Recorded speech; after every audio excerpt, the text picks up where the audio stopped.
All right, let's have some fun with this one, while keeping it exam tight. Question.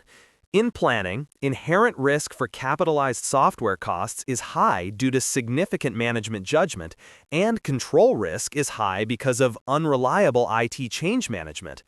To keep overall audit risk low, what should the auditor do? Option A. Emphasize control remediation and interim walkthroughs to support earlier testing, keeping detection risks similar to prior periods. Nope, this is like saying, I know the brakes on my car don't work, but let's just keep driving earlier in the day when traffic is light. If control risk is high, I can't rely on controls. Walkthroughs don't magically turn broken brakes into ABS. Option B. Lower detection risk by designing more effective substantive procedures, expanding sample sizes, and performing testing closer to year-end. Bingo! When inherent risk and control risk are both sky high, the only lever I've got left is detection risk, so I push it down. Translation? Dig deeper, test more, and wait until year-end so I catch all the funny business. This is me showing up with a flashlight at midnight instead of a candle at noon. Option C. Develop an independent expectation, for example, re-perform capitalization tests and project roll forwards, and, if results align, set detection risk at a moderate level. Nice idea, but nope. With high risk on both sides, moderate detection risk is like saying, the house is on fire, but hey, the living room looks fine, so let's relax a little. Not how this works. Option D. Use targeted dual-purpose tests and analytics to keep procedures mostly interim, with a brief roll forward at year-end. Absolutely not. That's like leaving the party before dessert. When risk is high, you don't duck out early. You stay till the very end, check all the accounts, and make sure nothing sneaky slipped in. Correct answer? Option B. My mental shortcut for exam day? High inherent risk plus high control risk equals audit triangle panic mode. The only way to survive? Slam detection risk down. More procedures, bigger samples, closer to year-end. If they're sketchy and their controls are trash, I test everything, and I test it late. Picture 3 roommates living in one apartment. Inherent risk, IR, control risk, CR, and detection risk, DR. Inherent risk is that messy roommate who's naturally chaotic. He leaves pizza boxes in the oven, pours soda on the remote, and thinks judgment is a personality trait. If you live with him, risk is naturally high. Control risk is the lazy roommate who could clean up after inherent risk but doesn't. He says, yeah, I'll lock the door and recertify system access, then forgets, so the mess piles up. Detection risk is you, the auditor roommate. When the other two are disasters, you have to work harder. Scrub the counters, triple-check the locks, and maybe even do it at midnight just to be sure nothing else broke. Now, here's the exam formula in story form. If IR and CR are low, tidy roommates, you don't have to clean much. High detection risk is fine. If IR is high, CR is high, pizza in the oven, no one cleans, then DR must go low. You grab gloves, do deep cleaning, and check every corner. That means more substantive testing, bigger samples, and year-end work. So in your software capitalization scenario, IR equals messy, judgment calls. CR equals lazy, weak IT change management. That leaves you, DR, stuck doing extra scrubbing to keep the apartment or the audit. Next question. For inventory, the primary assertion at risk is understatement. Which assertion should most directly drive the auditor's planned procedures? Option A, completeness, designing procedures such as floor-to-sheet testing to ensure all items on hand are recorded. Yes, this is the one. If the risk is understatement, then the danger is that inventory physically exists but never made it into the records.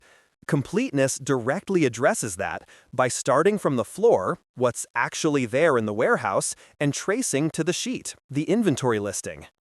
Option B, existence, emphasizing sheet-to-floor counts to verify recorded items are physically present. This is the opposite direction. Existence guards against overstatement, making sure that what's in the books really exists. That's the bigger worry for assets, but not when the risk is understatement.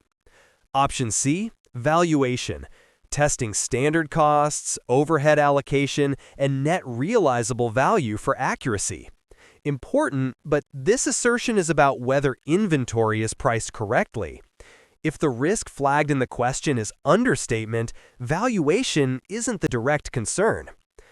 Option D, rights and obligations, confirming vendor invoices and contracts to prove legal ownership.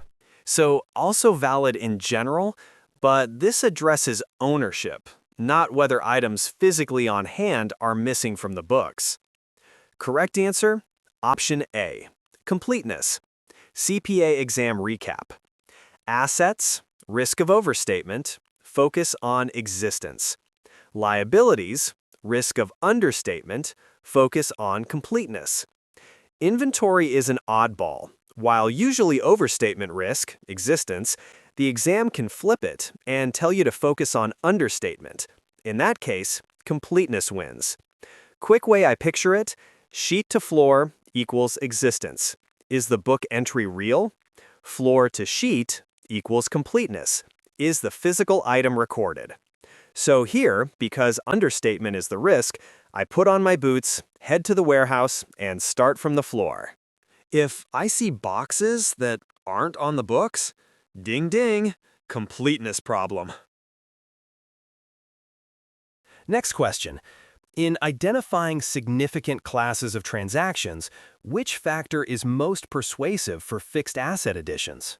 Option A, the routine nature of depreciation expense, which is automated and stable. No, depreciation is routine, predictable, and usually low risk because it runs on autopilot. This doesn't drive fixed asset additions as a significant class of transactions. Option B, the frequency of fixed asset purchases, which typically occurs only a few times a year. True, asset purchases are infrequent, but low frequency actually makes them less likely to be a significant class compared to high-volume transactions like sales or payroll. Option C, the magnitude and judgment involved in capitalizing costs, as large or complex additions can materially affect the financial statements. Yes, this is the winner. Even though additions are infrequent, when they happen, they're often big-dollar, judgment-heavy transactions, deciding whether to expense or capitalize. That combination of magnitude plus subjectivity is what makes fixed asset additions a significant class for audit planning. Option D, the existence of detailed subsidiary ledgers that reconcile monthly to the general ledger. That's good control hygiene, but it doesn't speak to why the class is significant in the first place.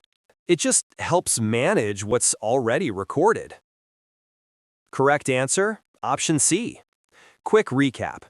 When identifying significant classes of transactions for fixed assets, think not frequent, so volume isn't the driver, but big and judgment-heavy. So magnitude plus subjectivity equals audit risk. That's why additions are significant. They can swing the financials if management gets capitalization wrong. The way I phrase it in my head, fixed asset additions are few but mighty. It's not about the number of swings, it's about how hard each one can hit the financials. Next question. For cash receipts, the primary assertion at risk is overstatement. Which assertion should most directly drive the auditor's plan procedures? Option A, occurrence, designing procedures such as vouching recorded receipts to validated deposit slips and bank statements. Yes, this is the winner. If management is tempted to look richer than they are, they might record receipts that never hit the bank. Occurrence tackles that by starting in the books and marching out to reality, bank statements, validated deposit slips. If the money never showed up, the lie gets caught. Option B, completeness, tracing customer remittances and lockbox reports to the accounting records to ensure all receipts are captured. That's the test for understatement, making sure no one forgot to record cash. Important, but the question asked about overstatement.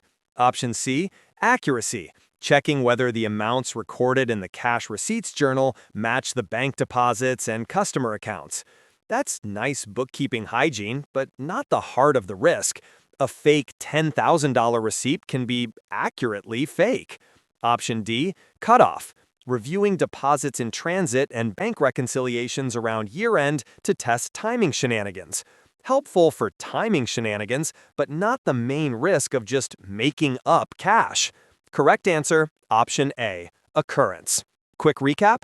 If I'm worried about overstatement, I start from the books, bank, to see if the money really happened. If I'm worried about understatement, I flip it bank books to see if all the cash made it in. Think of it like dating apps. Occurrence is making sure the person in the profile exists in real life. Completeness is making sure you didn't miss a match waiting in the inbox. Next question. In identifying significant classes of transactions, which factor is most persuasive for payroll? Option A, the complexity of payroll tax compliance, which involves numerous statutory requirements. Yes, payroll tax rules can be a headache. Ever tried filling out IRS Form 941 at 2 a.m.? But from a financial statement audit perspective, the complexity of tax filings is more of a compliance risk than the main driver of why payroll is considered significant. The CPA exam cares about significance in terms of size, frequency, and susceptibility to misstatement. So while this sounds impressive, it's not the most persuasive factor. Option B, the use of automated payroll software that processes recurring transactions consistently. Automation usually reduces risk because it's consistent. Sure, if the system is garbage or IT general controls are weak, problems creep in. But generally, payroll software makes things easier and smoother. That doesn't explain why payroll is a significant class of transactions. In fact, this makes it less likely to be risky if everything's working. Option C, the volume and recurring nature of payroll disbursements, since they represent a large proportion of expenses and occur regularly. This is the star answer. Payroll is almost always one of the biggest expenses on the income statement. It happens every 2 weeks, or every week, or monthly, and it adds up fast. That combination, material in size and high in frequency, is exactly what the auditing standards tell us to look at when identifying significant classes. Even if payroll is well automated, its sheer size means we can't ignore it. Option D, the reconciliation of payroll bank accounts each month, which provides assurance over completeness and accuracy. This is a great control, and you better believe I'd love to see it working. But this is part of my response to payroll risk, not the reason payroll is significant in the first place. Think of it as a clean kitchen after the party.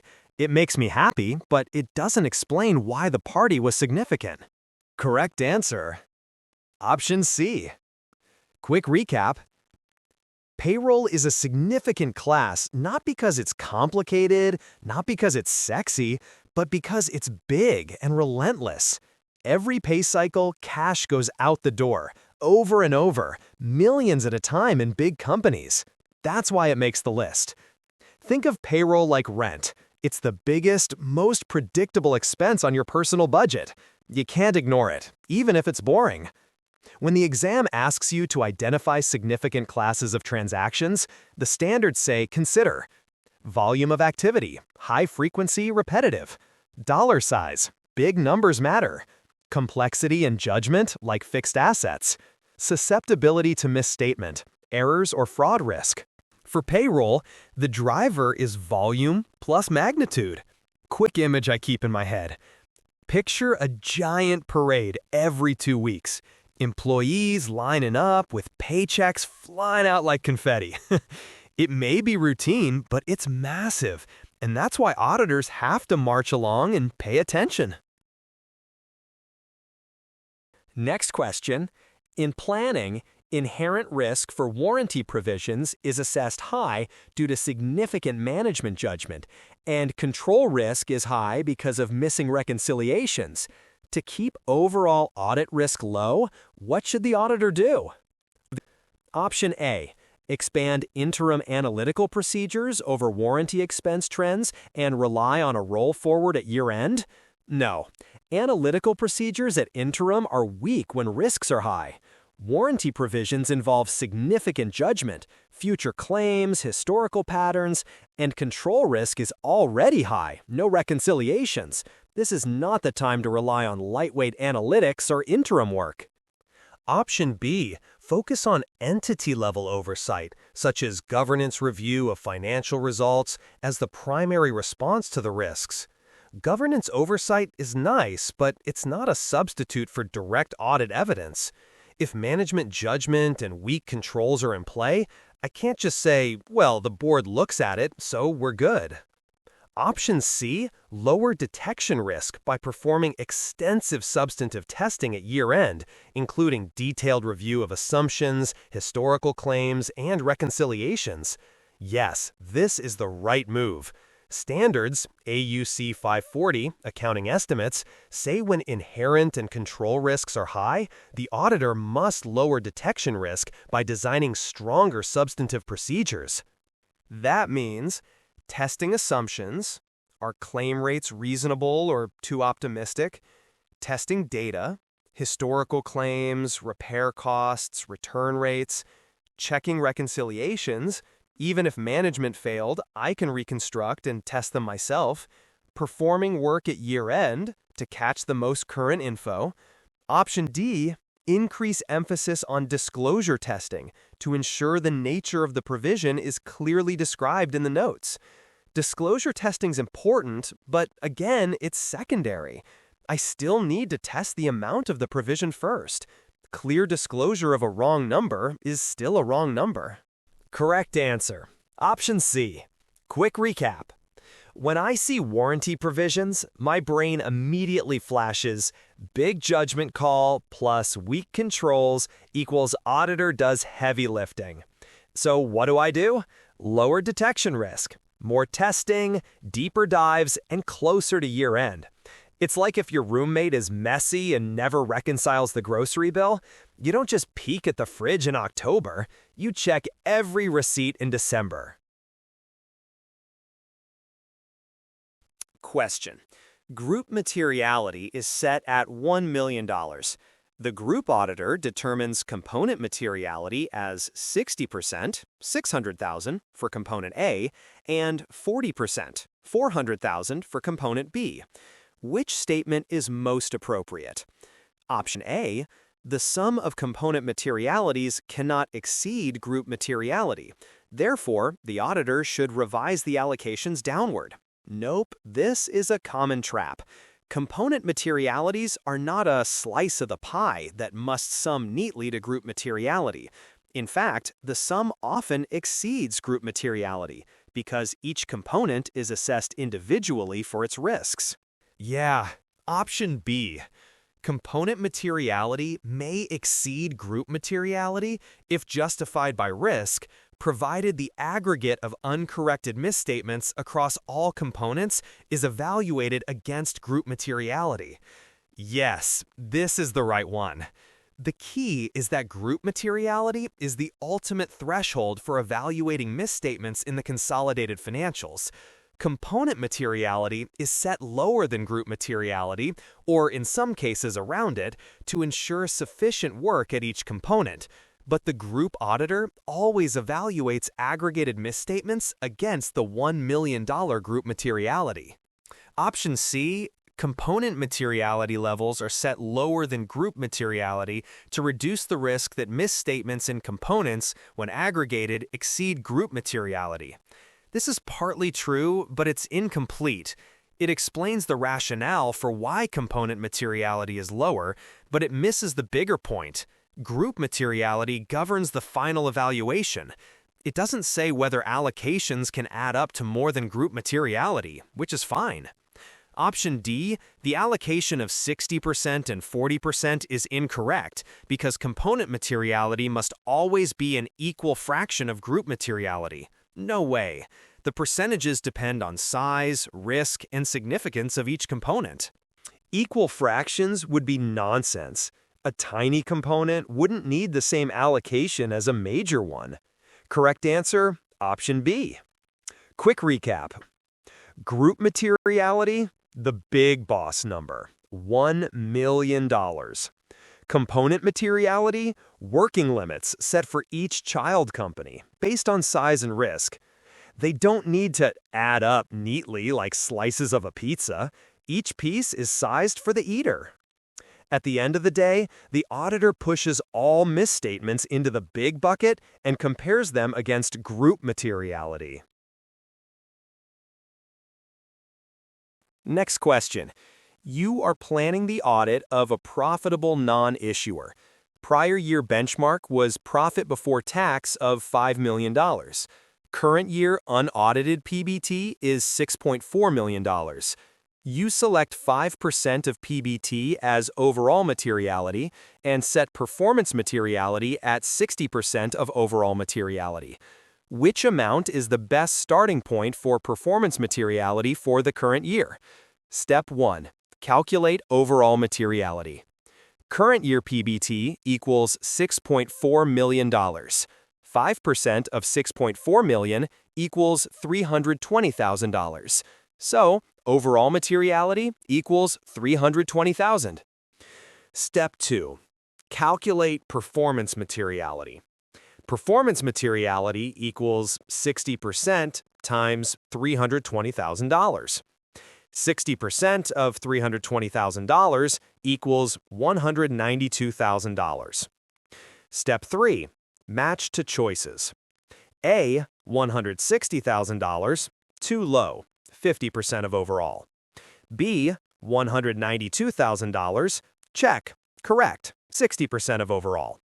C. $320,000, that's overall materiality, not performance materiality. D. $384,000, that's higher than overall, so impossible. Correct answer, option B, $192,000. Quick recap. Think of it like setting spending rules in a household. Overall materiality equals the max budget we can blow before the neighbors notice. Here, $320,000. Performance materiality equals the tighter budget we live by so we don't get too close to the edge. Trimmed to 60%, which lands at $192,000.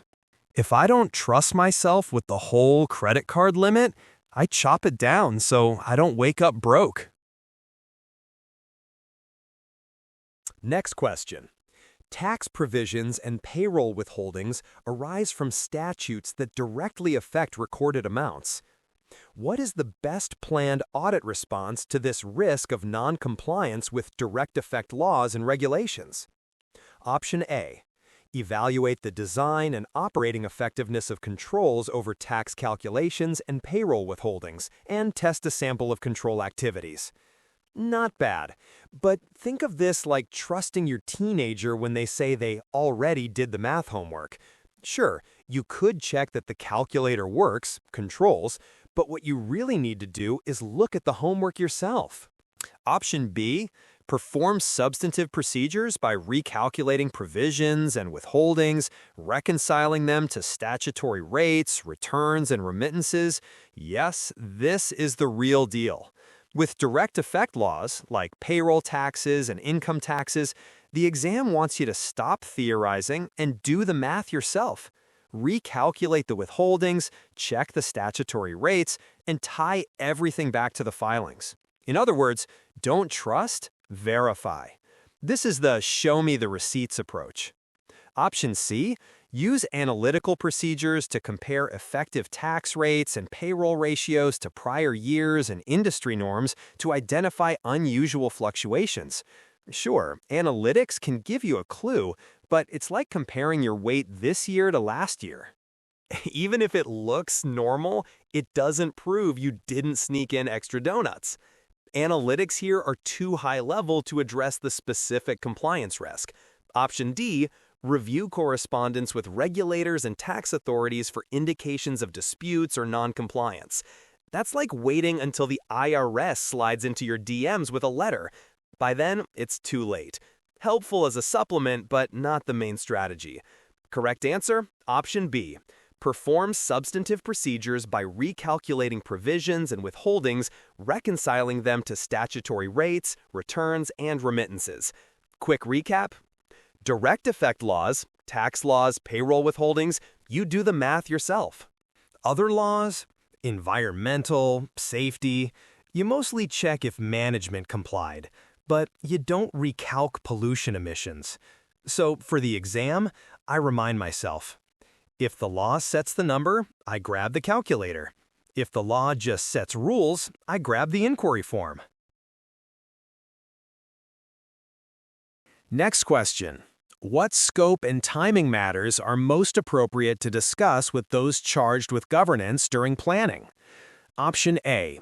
Detailed staffing assignments including the names and experience levels of each team member. Nope. Governance doesn't need to know who's bringing the donuts to the audit room. Too much detail. This is more of an internal management discussion, not a governance level one. Option B.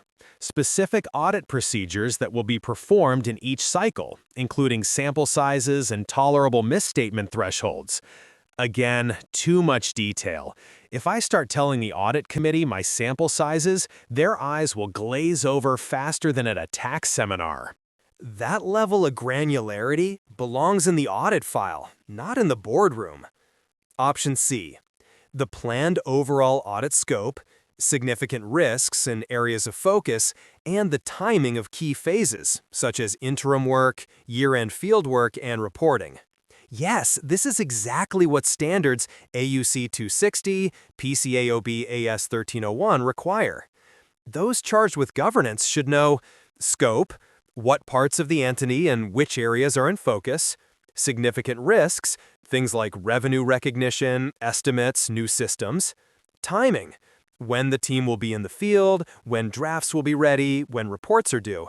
This keeps governance informed without drowning them in audit mechanics. Okay, option D, internal working papers from the prior audit to demonstrate how issues were addressed in detail. Nope. Governance gets the high-level what we found or what changed, not the tick marks and binder contents. Correct answer? Option C. Quick recap. When talking to those charged with governance, the rule is big picture, not tick marks. They want to know what we're looking at, where the big risks are, and when to expect us hanging around the office. They don't care if we're pulling 60 samples versus 80, or whether Bob the intern is on cash or AR. Think of it like telling your in-laws about your vacation. They want to know where you're going, when you're back, and how much it'll cost. They don't need to see your packing list or your sock count.